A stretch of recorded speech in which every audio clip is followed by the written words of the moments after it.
Bagaimana pandangan Islam suntik botox mengurangi kerutan yang tak bersifat permanen, bertahan 6 bulan?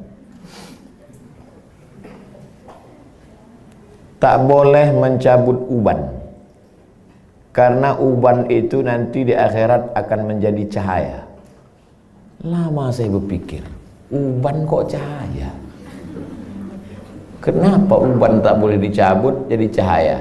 Baca hadis, jangan baca hadisnya, baca syarah penjelasannya. Rupanya dengan melihat uban di cermin, ingat tua, ingat mati, bertambah takut, bertambah amal. Makanya dengan bertambah takut, bertambah amal, maka akan menjadi cahaya. Itu rupanya korelasi uban dengan cahaya.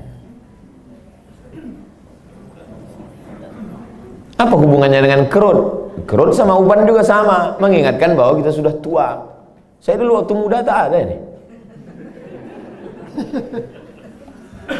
Saya tengok foto-foto saya yang lama waktu di Mesir, ganteng juga. Saya sudah tua. Tapi dengan tua ini kita sadar bahwa sudah tua, bahwa kita ini akan mati. La'ana Rasulullah SAW al-wasimat, la'anallahu al-wasimat. Hadisnya riwayat Abdullah bin Mas'ud. La'anallahu al-wasimat, Allah melaknat perempuan tukang buat tato. Wal mutasimat, minta buatkan tato. Wal mutanammisat, apa ini? Alis, mencabut alis, mencukur alis. Wal mutafallijat, gigi. Karena orang kalau sudah bertambah tua, bertambah giginya. Bukan gigi itu bertambah panjang dia. Maka gigi itu dia otak-atik. Zaman dulu orang kalau mau nikah tak ada pakai akte kelahiran. Sama macam mau beli sapi kurban, kambing kurban. Gimana kita tahu umur kambing itu sudah 2 tahun? Tengok giginya. Orang pun juga tengok giginya.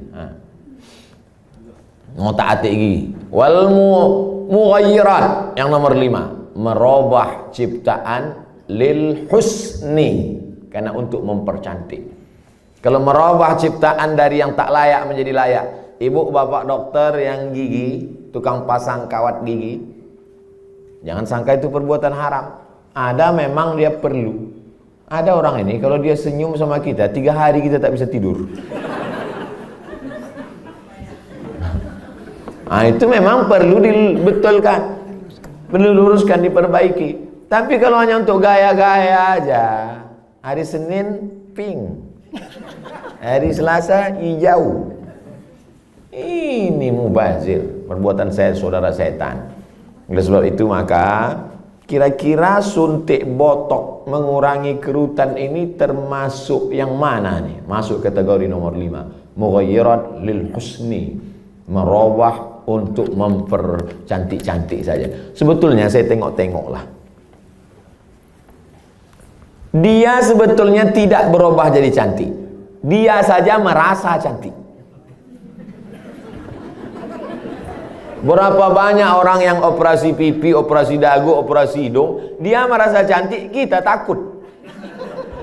Saya terus terang dengan orang operasi takut saya tengok.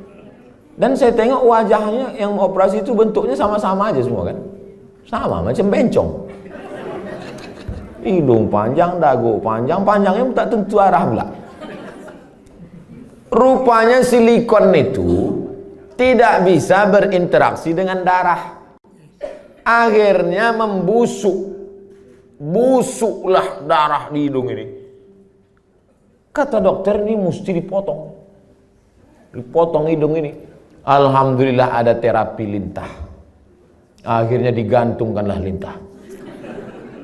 Digantungkanlah lintah di sini. Untuk menyedot nanah tadi. Biasanya kalau kulit kita digantungkan lintah, itu 1 hari lintah itu bisa tahan nyaman. Tapi pas ditempelkan ke hidung, asal tempel jatuh. Asal tempel jatuh, kata lintah. Lintah pun tak mau. Terapi lintah. Bayangkan itu lintah. Yang mau lintah darat aja yang mau. Saking kan busuknya hidung yang gara-gara silikon tadi. Wala udhillannahum, aku sesatkan mereka, kata setan. Setelah sesat, wala umanniyannahum, Aku buat mereka berhalusinasi, berimajinasi. Apa kata setan? Kau cantik, kau cantik, kau cantik, kau cantik, kau cantik, kau cantik, kau cantik. Dia saja merasa cantik. Orang merasa ngeri. Hai yang asik dibuat setan operasi, sesungguhnya kau saja yang merasa cantik, sesungguhnya orang merasa ngeri. Tapi orang nggak jujur. Gimana Jeng? Aku kelihatan cantik gak? Wow, amazing. Padahal dalam hatinya macam hantu aku tengok.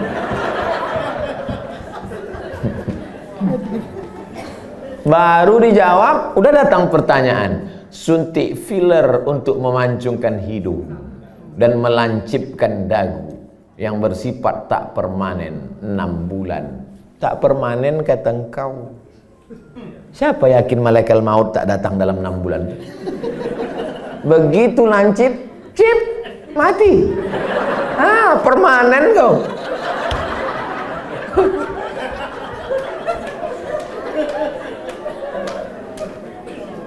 Kau cantik bukan karena dagu kau lancip. Kau cantik bukan karena hidung kau panjang. Kau cantik karena bekas air wudhu. Kau cantik karena habis baca Quran. Kau cantik. Yang mengatakan cantik tak cantik itu kan hati. Betul? Bapak-bapak ganteng. Ganteng. Bininya tidaklah jelek, tapi rasanya taklah sepadan berjalan. Pas ditanya orang, Pak, siapa perempuan paling cantik? Itulah yang paling cantik gitu deh. Entah dia jujur, entah takut, Allahu a'lam. Karena antara jujur dan takut ini beda-beda tipis. Tapi yang jelas kata dia, cantik itu membuat cinta atau cinta itu membuat cantik?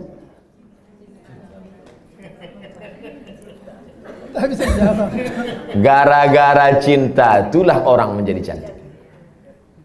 Karena kalau cantik itu relatif. Gara-gara cinta itulah orang menjadi cantik. Dan cinta itu letaknya di hati. Kalau sudah ibu sentuh hati bapak itu, tak perlu dagu ibu lancip. Macam dagu kambing pun cantik ibu tengok. Kalau dipeturutkan ini, makin tua makin berkerut, tambah lagi. Makin tua makin turun. Dia bertahan paling cuma 2 bulan, 6 bulan tahan. Habis itu hidung turun, dagu turun. Tinggal mencari sapu lidi aja lagi. Nenek sihir.